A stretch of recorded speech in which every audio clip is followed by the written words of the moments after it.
You're watching Shalom TV, celebrating Jewish culture. Funding for Shalom TV has been provided by the following.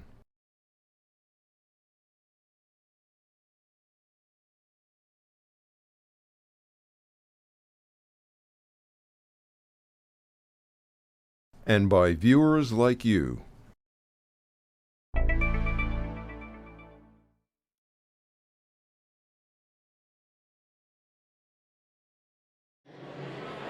Welcome to the 6th annual Sephardic Music Festival. First night of Hanukkah. Hope everybody's having a good time. One love to Diwon. Hi, I'm Sivan Hadari from Israel, America, from Shalom TV, and we're here at the 6th annual Sephardic Music Festival presented by Shemspeed. It's very exciting. It's Hanukkah. Happy Hanukkah, the first night of Hanukkah. We're going to see here a fashion show, some music, some art, a lot of cool, hip, young Jewish people celebrating Hanukkah in a creative and artistic way. Let's go check it out.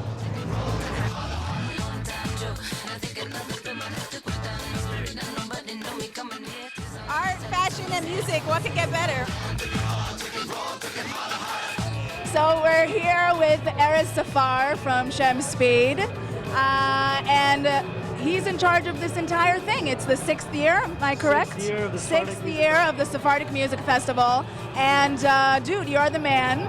You just put together amazing, amazing shows, and the Sephardic Festival is something that's dear to my heart because I'm Sephardic. So tell us how you feel about what's going on this year.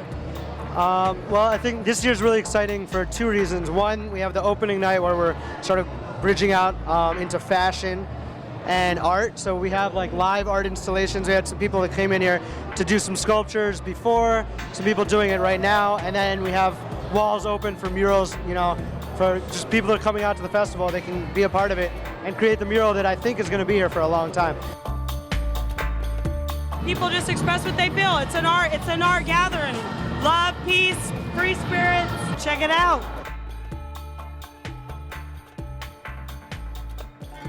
So can you tell us a little bit about your art and what it is that inspires you? Yeah, well, I'm a painter and a graphic designer, so a lot of my work is a combination between those rigid, fine lines of graphic design and the fluidity of paint. Do you have a little bit of experience with Sephardic music, or I mean, Mizrahi is a pretty Sephardic last name. I actually do. My day job is I teach tefillah, it's ta'amim at Yeshiva Flatbush, so we do a lot of God, I went to the Yeshiva Flatbush. Oh yeah, me too, my whole life. We have this new program where we're teaching the children Sephardic tunes for prayer. It's a whole system really of like symbols that teach you how to read from the Torah, and that's what I do full time. Every day I'm there teaching Sephardic heritage music. So yeah.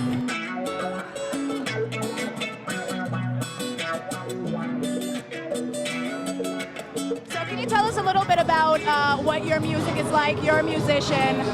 You're starting out, but you have a big fan base that's growing. My music, I wanted to speak to your mind and to your soul, more so to your soul than anything else. I mean, in my mind, this is what kind of a festival should be like.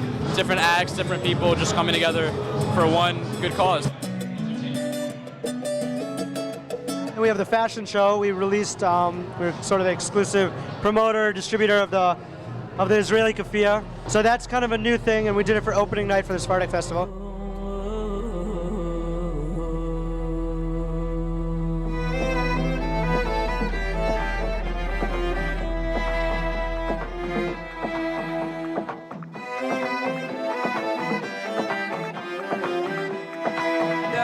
The keffiyeh really is the project was started about 2 years ago, and it's I call it a Jewish scarf. It's more than just a keffiyeh, it's a Jewish scarf. And Baruch Hashem, we're selling all over the world. Jews all over the world are really getting the message and getting into the keffiyeh.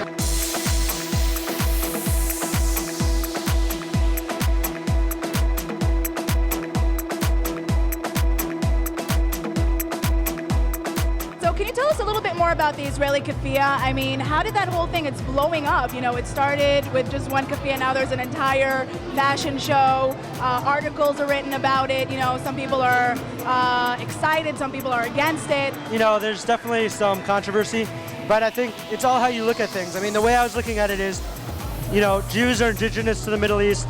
The clothing that was worn there was a cultural garb, you know, historic garb. And people were wearing keffiyehs, jalabiyas. When I got married, I had a china, I wore a jalabiyah wrapped up in keffiyehs, you know, and my family's been doing that for over 2,000 years. Really, it's kind of a unifying thing, but it could also be looked at like, oh, this is an Arabic thing, but it's not really true. I mean, Jews are Arabs if you want to look at them. Exactly. I'm Tunisian. My mother speaks Hebrew, English, Arabic, you know, French, so... The Israeli keffiyeh kind of also ties into the mission of the Sephardic Festival, which is to wake people up to the diversity within Judaism. I think a lot of people view Jews as like Eastern European, white, and that's like a recent thing if you look at the whole, you know, the whole history of it. And the Sephardic Festival is to, you know, raise awareness for the cultures.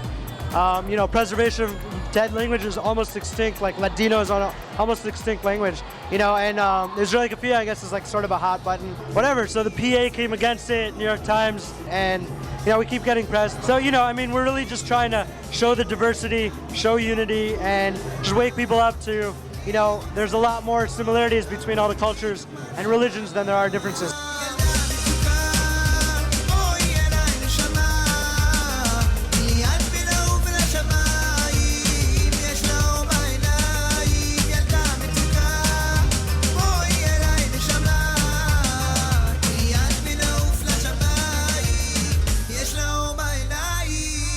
Words of art in any form.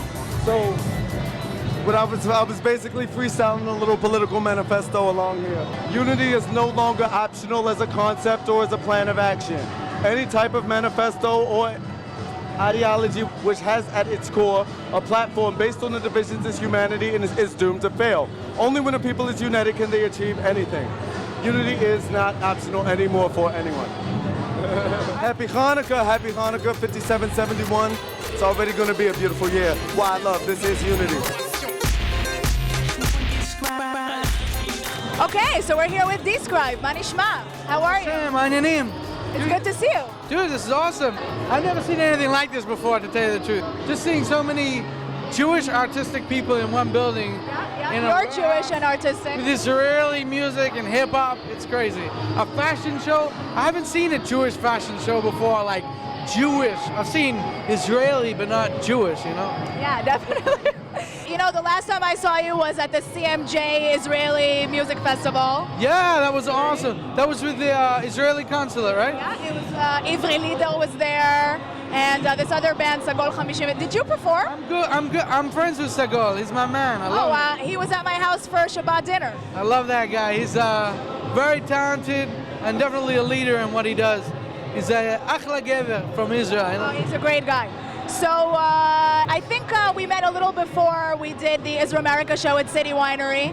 Yeah. How was that experience for you? Really, Tell me about it. First met, that was awesome. Listen, City Winery, that show you did Israel America, and all the things you do Israel America, helping Israeli artists and promoting, you know, up and coming artists and giving them a platform to be able to express themselves, I think is the most incredible thing. I mean, Israelis, they come to another country, they don't have a backbone here yet. Well, you're a little Israeli, aren't you? I am.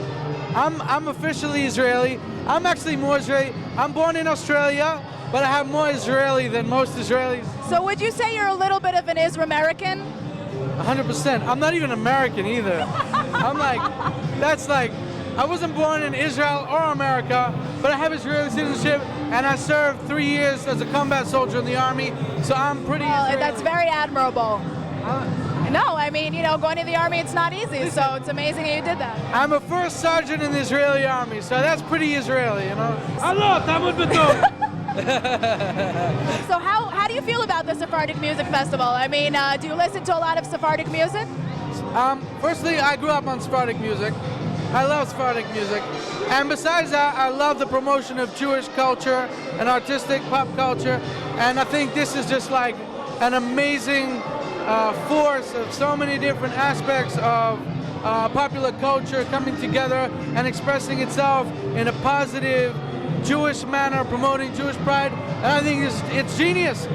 So what about your upcoming project? Okay, I could tell you anything about what I do, but not shows, because I don't try to find out about my shows. I tell Erez, you just tell me the day of the show, and then I'll turn up. Because otherwise, I think about it, I get nervous. I still get nervous. I can tell you there's some awesome collaborations going on.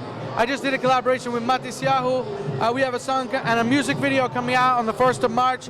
I'm also doing a project with Rohan Marley for Marley Coffee.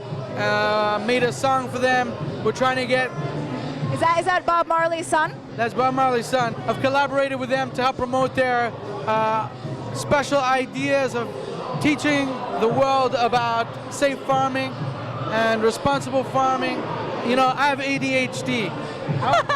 I just read that pesticides cause ADHD. I'm like, damn it, if my parents wouldn't be eating pesticides, I would have been able to go through school and be a good kid. And now look, I'm an artist, and, you know, horrible. Right. We wish you the best of luck. Thank you very much. And invite Shalom TV for some of your upcoming events. I hear that Shalom TV has been supporting my music, and I support Shalom TV. It's true, and Shalom TV supports Describe. Great, so thank you so much. One love, one God, one world, one family.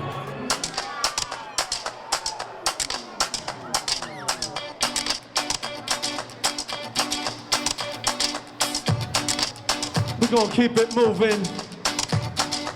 Jewish creativity at its finest, Diwon. Shemspeed, Sally, and Ryder, Mexicali, Michigan, to Mali, no, Nova, clock me like a dolly. Stand down, whole crowd couldn't stop me with a suicide bomber and 1,000 neo-Nazis. We're here with Y Love. Tell us a little bit about, you went on tour in Israel. That was the past holiday, is that correct? Yeah, I was on tour there this past Sukkot. And the reception in Jerusalem, Shemspeed runs Jerusalem. Anyone asks you, Shemspeed runs Jerusalem. Lots of fans there, lots of kids who were really into me, lots of rabbis who were into me. And that's why they were letting their students listen to me and download my music and things like that onto their iPods, because, you know, the rabbis and the heads of the yeshivas, the Haredi rabbis, ultra-Orthodox rabbis, are listening to my lyrics and appreciating them. That's wonderful. That's wonderful. That really meant a lot. Also, this was my first time going to East Jerusalem also, and across the Green Line. And I was getting love over there too, because videos, songs like Ya Leili and things like the hip hop Sulha were making a difference over there. I was just really blown away by the reception we got in Israel. This is a ticket now, watch as we raising them. Race pay tech goes straight for the cranium. Manifest the radiance, existence is infinite. Paradigm shift cause the present is derelict. Bringing Mashiach when we try to... Then we continue with shows at 92I Tribeca, Spanish Portuguese Synagogue, the Safra Synagogue, and then we do, you know, Culture Mash, which brings together all different world music, focusing on Middle Eastern, Sephardic, Yemenite, Bukharian at the Knitting Factory as a closing night. And this year is also the release of the official first Volume 1 Sephardic Music Festival, which features Yasmin Levy, Yair Dalal, Matisyahu, a lot of the Shemspeed camp, Describe, who's over there, Y Love, who performed tonight, myself, Diwon, Electra Morocco. So, you know, there's a lot of stuff going on. And this year, I think a lot of it came together. Next year, I think we're going to incorporate food, and every year we want to do something new. Diwon,